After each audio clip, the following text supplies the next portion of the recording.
thought I'd say a few words about a word.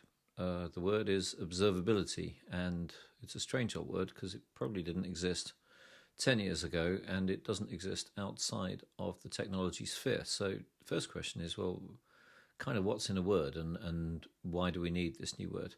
And the answer is as I often like to play with words and have, in this particular case, for example, what's the opposite of the word? And so often you have things like high fidelity, which was because low fidelity wasn't very good when it came to music, and wireless Wi-Fi, wireless fidelity is about the difference from having wires. So wireless didn't exist as a word before we had the notion of wires to communicate and pass electricity and so on. So observability is one of those words which only needs to exist because the alternative is not what we're looking for right now.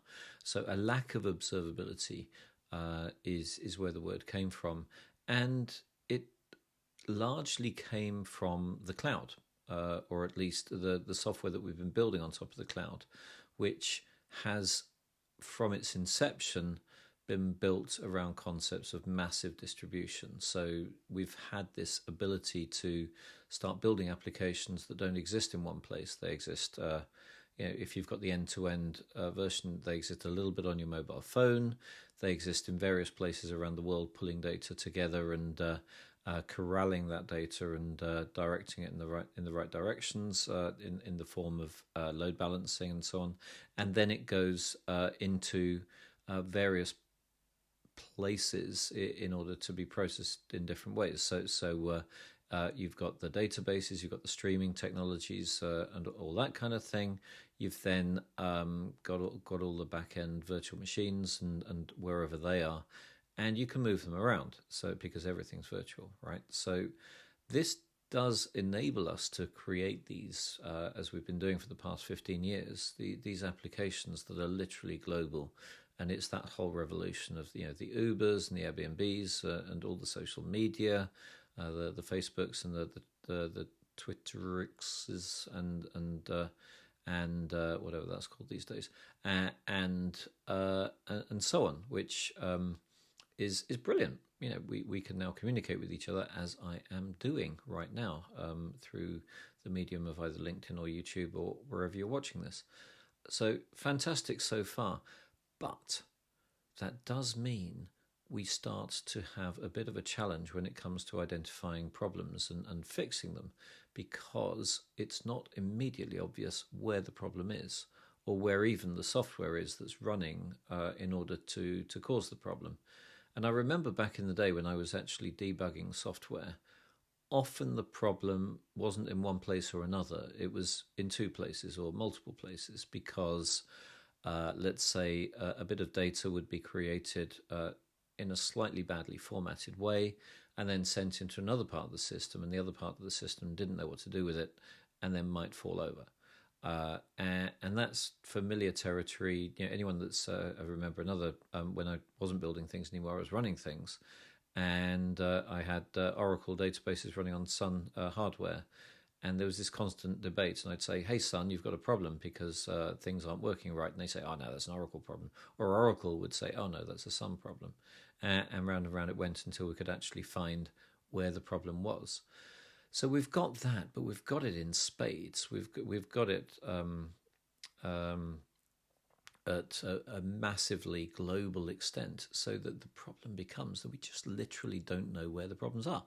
And as someone, I remember at a CloudBees event, I think Sam Fell actually brought up the term that problem diagnosis becomes like a whodunit. You're literally there on the Cluedo board trying to piece together different bits and bobs. So you've got that, and you could say, well, we've got a solution for that. We've got all kinds of ways of actually measuring information, measuring systems, measuring where the processes are happening, etc.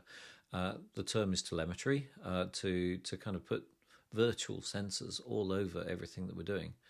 But then that kind of creates problems of its own, because you can measure everything infinitely. You can just be building larger and larger piles of logs and traces and events and so on and so forth.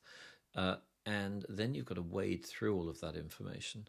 So we end up with this kind of double whammy issue of don't know where the problem is, have far too much information to look through, to sift through, needle in the haystack style, to find where that problem might have occurred, and hence the word observability. So it's literally saying, if only I could see well enough into these massively distributed architectures that I've created and all the benefits I'm getting from it, but if only I had the visibility into those worlds.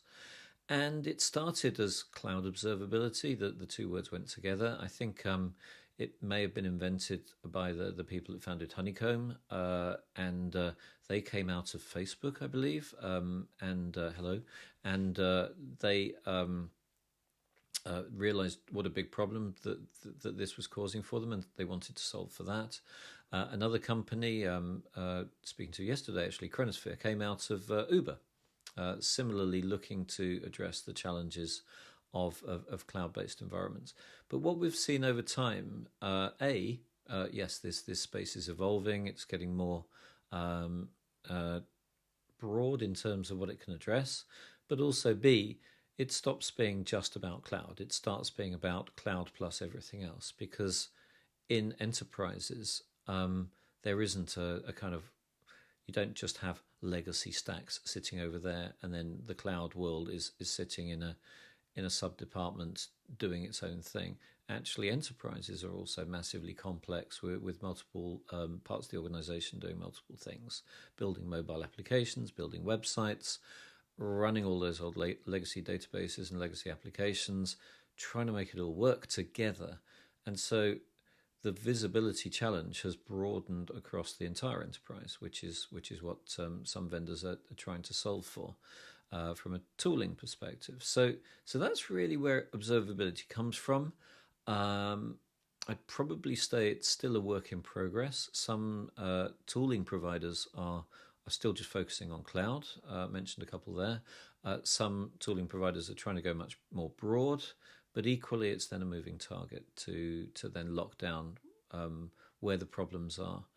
And ultimately, let's hope that we get visibility across our entire estates at a level that we need that visibility.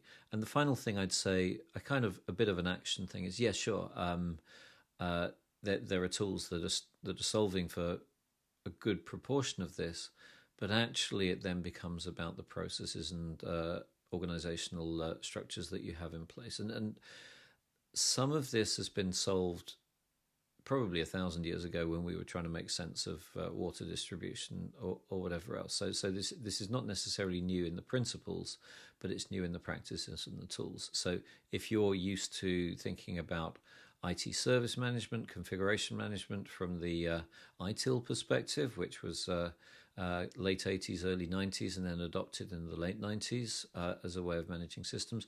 If you're used to the mainframe ways of actually getting on top of all your applications, those principles, the block diagram you draw, probably pretty similar to what you need now. But the problem space is massively grown and massively more complex, and also the solutions therefore are massively changed and massively more complex. So stick with the knitting, do focus on the old ways, but then apply them to these very new environments that we have today.